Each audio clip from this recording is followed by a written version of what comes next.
বলে প্রকারান্ত এই নামাজ একটা শুকুর গুজার নামাজ, কৃতজ্ঞতার নামাজ। বলে কিসের কৃতজ্ঞতা? এই কৃতজ্ঞতা হইল আল্লাহ তাআলা যে আমাকে দীর্ঘ 29 দিন সিয়াম সাধনা করার তৌফিক দিচ্ছেন। আল্লাহ তাআলা যে আমাকে শেষ রাতে উঠে সেহরি খাওয়ার তৌফিক দিচ্ছেন। আল্লাহ তাআলা যে আমাকে রমজানের রাত্রে কিয়াম তারাবির নামাজ পড়ার তৌফিক দিচ্ছেন। বলে নিয়ামতের শুকরিয়া, নিয়ামতের কৃতজ্ঞতা, নিয়ামতের শুকরিয়া এবং নিয়ামতের কৃতজ্ঞতা। আলা মা হাদাকুম ওয়া লাআল্লাকুম তাশকুরুন।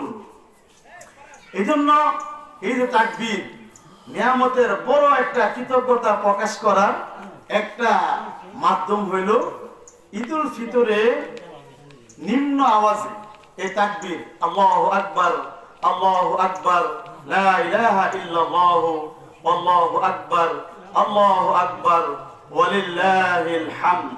আর ঈদুল আজহায় উচ্চ সুরে পড়তে পড়তে ঈদগাহে আসা, এটা বড় একটি সুন্নত। তারপরে ঈদগাহে আসার নবীজি সাল্লাল্লাহু আলাইহি সাল্লামের আরো একটি গুরুত্বপূর্ণ সুন্নত হলো ঈদুল ফিতরে আসার সময় কিছু মিষ্টি দ্রব্য খেয়ে ঈদগাহে আসা। রাসূল সাল্লাল্লাহু আলাইহি সাল্লাম হাদিসের মধ্যে ফরমান, খেজুর, নবীজি ঈদগাহে আসার সময় খেজুর খেয়ে ঈদগাহে আসতেন। খেজুর কি পরিমাণ খাইব? বলছে খেজুর বেজুর সংখ্যক, একটা, তিনটা অথবা পাঁচটা অথবা সাতটা, এই পরিমাণ খেজুর খায়া নবীজি সাল্লাল্লাহু আলাইহি সাল্লাম ঈদগাহের মাঠে আসতেন।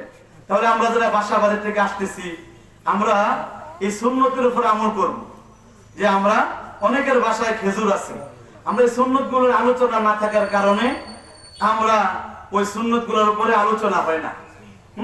অনেকের বাসায় খেজুর আছে, আমরা বাইর হওয়ার সময় বেজুর সংখ্যক খেজুর খেয়ে ঈদগাহের মাঠে আসবো। কারণ একটা সুন্নত কত বড় শক্তিশালী আমল, কত বড় শক্তিশালী। বলে আল্লাহ রাসূল বলেন, মান তামাসসাকা বিসুন্নতি ইনদা ফাসাদি উম্মতি ফালাহু আজরু মিআতি শাহীদ। বলে ফিতনা ফাসাদের জমানায়, যে জমানায় মানুষ সুন্নতের উপরে চলাকে নিজের জন্য ছোট মনে করে, সুন্নত তরিকা চলাকে নিজেকে নিম্নমানের মনে করে, সুন্নত তরিকা চলাকে নিজেকে ছোট নির্লজ্জ মনে করে, এমন কঠিন মুহূর্তে যারা একটা একটা করে নবীর সুন্নতকে বাছাই বাছাই করে যাই না সুন্নতের উপরে আমল করে, বলে ওই মানুষগুলার আমল নামায় আল্লাহ তাআলা, আল্লাহ রাসূল বলেন, মান তামাসসাকা বিসুন্নতি ইনদা ফাসাদি উম্মতি ফালাহু আজরু মিআতি শাহীদ। 100 গলা কাটা শহীদের সওয়াব আল্লাহ তাআলা ওই বান্দার আমলনামা আল্লাহ তাআলা দান করেন। এজন্য খেয়াল কর, ঈদের দিনে সুন্নত এগুলো আলোচনাও কম হয়। গভীরভাবে খেয়াল করলে দেখবেন এই যে আলোচনা এগুলো কম হয়। মানুষ শুধু মনে করে সুন্দর, রং রং, বলে আনন্দ প্রিয়র মধ্যে না। বলে আজকের দিনের সবচেয়ে বড় আনন্দ তো হইলো আমার গুনাহ আল্লাহ তাআলা যেন মাফ করে দেয়। আজকের দিনে সবচেয়ে বড় আনন্দ তো হইলো আমি যে দীর্ঘ লম্বা সময় সিয়াম সাধনা করছি, আল্লাহ তাআলা আমার এই আমলগুলোকে কবুল করে নেয়।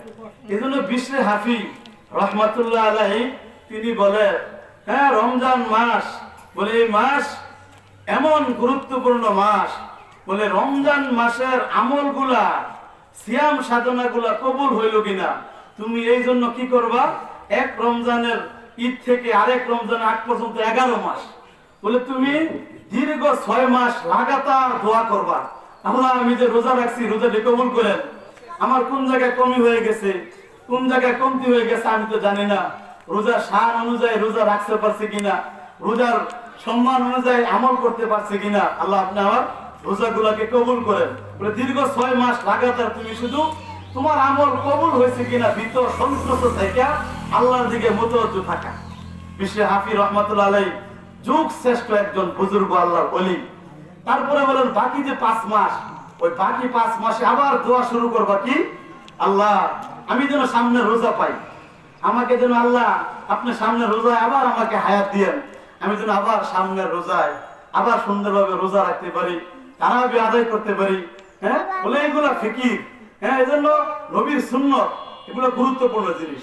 তাহলে আমি যেটা বলতেছিলাম 2 নম্বরে, নবীজির একটা বড় সুন্নত ঈদের দিন খেজুর খেয়ে, মিষ্টি দ্রব্য খেয়ে ঈদুল